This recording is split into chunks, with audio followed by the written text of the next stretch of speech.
Last video we asked the question, am I an ATP Challenger player now? Well, to really know the answer, I would have to at least win a round in the main draw of a Challenger event, which is what I'm attempting today. At the start of the year, I was ranked around 1200 playing qualies in 15k events, and now I'm ranked 570 playing Challenger main draws. But definitely came a long way. But do I have what it takes to win a round? Good morning, guys. It is day 3 here in Crete, Heraklion, and we're playing main draw today. The Challenger qualified.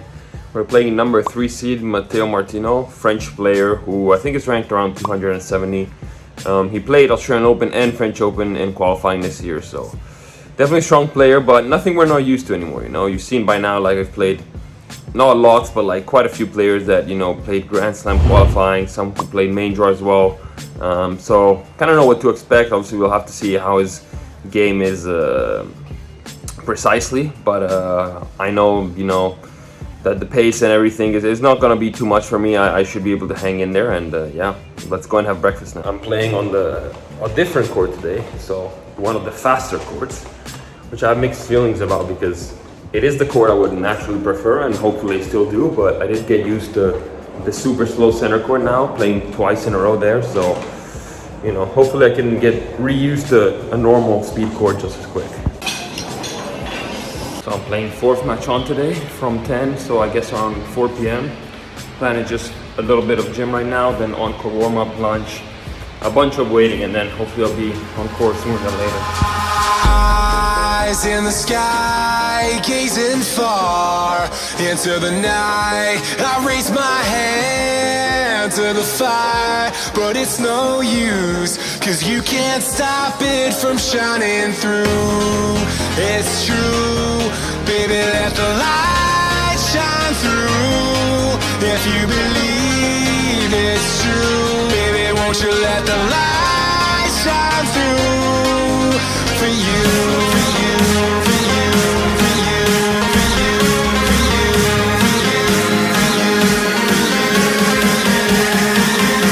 you, for you. Right, I did my warm-up. It's incredibly hot out here, so gonna rest in my room for a second and then go for lunch. I grabbed ourselves a lunch, loading up on carbs, a bit of salad, a bit of chicken as well. I'm feeling drowsy right now, honestly. Might take a nap after this. Alright, so in the middle of the afternoon I finally got on court. Again, I was facing number 3 seed Matteo Martino, ranked 265 ATP, so a very tough opponent. You can already tell by the color that the court is older and therefore faster than the one I played in my first 2 matches. He hits his big inside in, throw up a lob on the reach. Definitely bounces out, but it doesn't get called. There was electronic line calling, so it should have called automatically, but clearly there was an issue. There were a few seconds of not knowing what was going on and what happened, and I knew it was out. I was going to give him the point. Just wanted to make sure that the system was up and running. Lots of challengers I played this year had electronic line calling. This tournament though was unusual because it did not have ball boys, which for challengers is very, very rare. Not sure why, but they had them from the semifinals onwards. So if I made it into semis this tournament, you'll see ball boys. If not, you won't. Anyway, back into the action here. As I said, the score was faster and with a lower bounce than the one I played my match on previously. So being aggressive early on was a good strategy here. 40-15 up, looking to take the first game of the match. A pretty long rally for this kind of court, and in the end he accelerates with the inside in and wins the point. But he misses the return the next point. I could definitely feel the faster pace compared to the last matches. But also he seemed a bit sloppy and so far making some mistakes too easily, so I was really going to try and stand my ground early on. As you can see, he misses an easy forehand there, and in no time I have 2 break points. His shots, especially the forehand, was very explosive, but when it was relatively close to me I could use his pace and lean on the ball to hit very fast. On the run though, it was a much bigger problem. After a back and forth 3 times here, I eventually passed him for the break.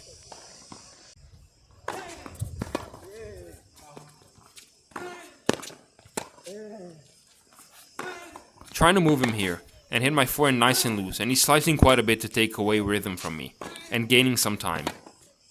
And in the end, he leads me to a mistake. 15-30 here, and he misses an easy return on a second serve. Similar to 2 points ago, he's slowing things down a little bit to try and make me overhit, up until he moves around with the inside out, and then starts accelerating.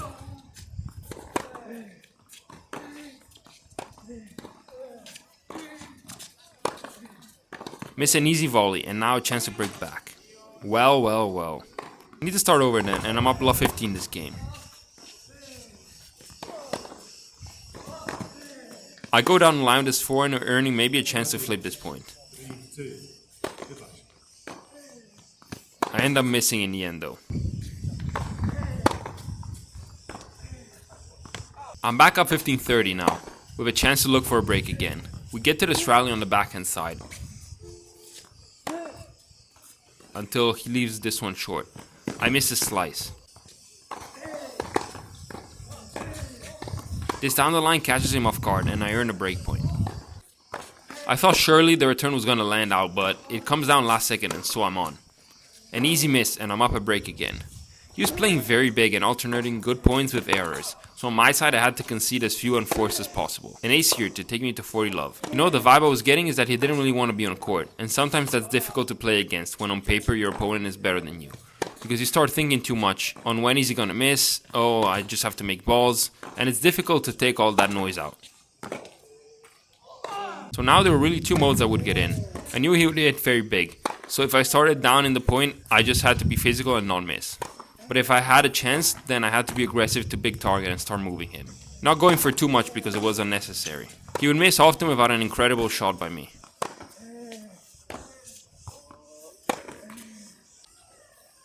Double fault to 15-30 here. Yet another free error to go off 5-1.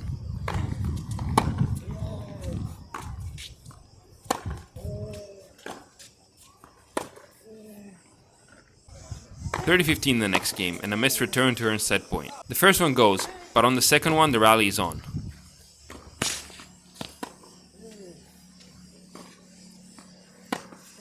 A big shank in the end, and this one really went to another galaxy somewhere.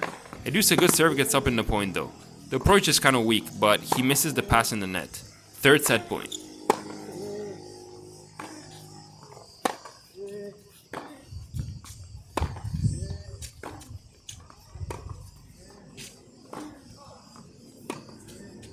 Just deep in the end, and I take the first set 6-1. Definitely didn't expect to be 6-1 up against the world 265, but here we are. Almost in an uncomfortable situation where I don't know what the guy's gonna do, if this is a trap or what's gonna happen now. But one thing is sure, I had to stay focused. He wins his service games to start a set, but honestly I was trying to forget about him and focus on myself. Because I was playing good tennis and had all the weapons necessary to win the second set as well. Good point here, I play confidently and leave him no breathing room. I get up 40-15 and you can hear he's grunting a little louder, so I knew it was gonna turn up the engine and I had to work this point. I try to keep depth and not give in too much angle on my shots. And in the end earned the error. On his serve so far things were a bit more difficult though, as he was opening up the court well. This is an important point here at 15-all, because here we kind of decide in a small quantity obviously who gets to put pressure on the opponent first. Who can kind of cause more issues with the server and really show that it was going to be a battle.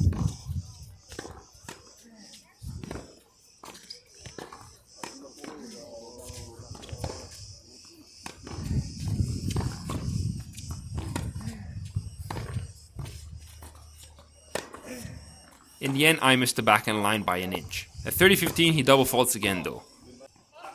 But at 30-all, a fatal return error.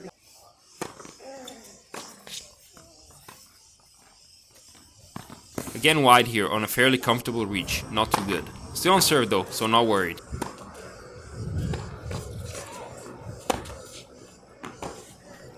This early error is not promising though. Very risky forehand that almost goes out there. Get pretty lucky, but the next one is also mishit and that goes in the net. Another bad point, and all of a sudden I'm love 40 down when it seemed like I was in total control. Tennis can change so quickly. Somehow that passes. I thought it was in the net and break down. Inside I was still relatively calm. I just knew I needed some more attention on my shots, but I didn't make any wrong choices or was too greedy. It was just a game where my level wasn't good enough, that's all. So my strategy was still the same. Be very physical and solid when down in the point, but at the first chance flip the script and be aggressive to a big target. It could require a bit more work because he was up now and maybe more motivated, but I was confident.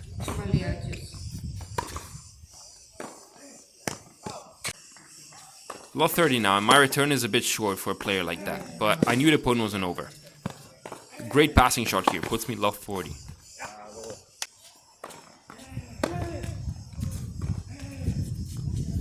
A very deep inside out, and he misses. The immediate breakback was crucial because even though I might have been better than him in that moment, winning a set from 4-1 down is difficult for anyone. Now I knew that I could just focus on my service game and focus less on the score. Good 1-2 here, and it's 15-all.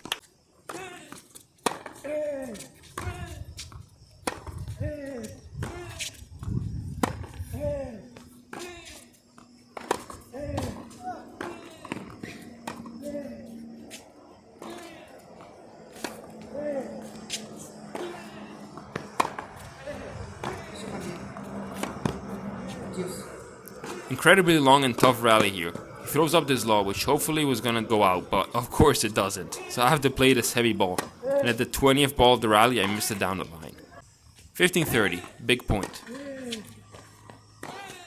Good 1-2 combo. 30-all, another really important point.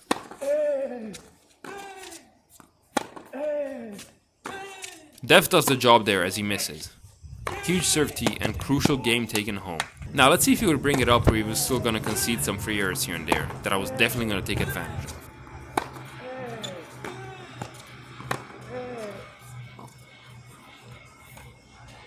Here's one.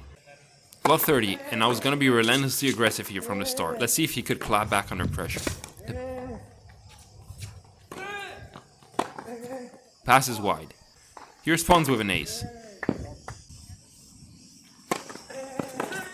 Too greedy here from him though, and here's a second set break. No time to lose focus though.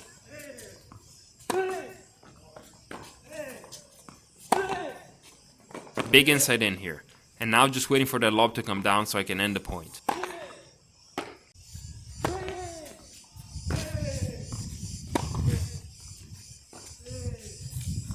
This time the inside in is a bit too much, and inside my head I'm just thinking, a nice volley gives me the lead in the game.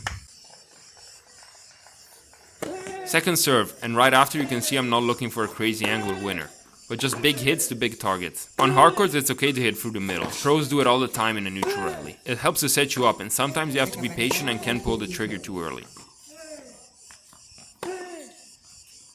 Now we're moving each other a little bit more, and I start running side to side, which is not ideal. He hits this right on the line, and I have to save myself with a lob. The point will be over, but he hands me that easy pass, or whatever we can call that. And I was certainly not gonna let that opportunity slip away from me now.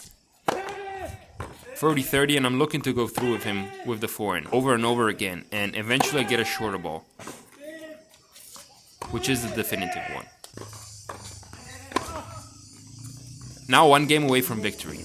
Good reaching slice there to start off.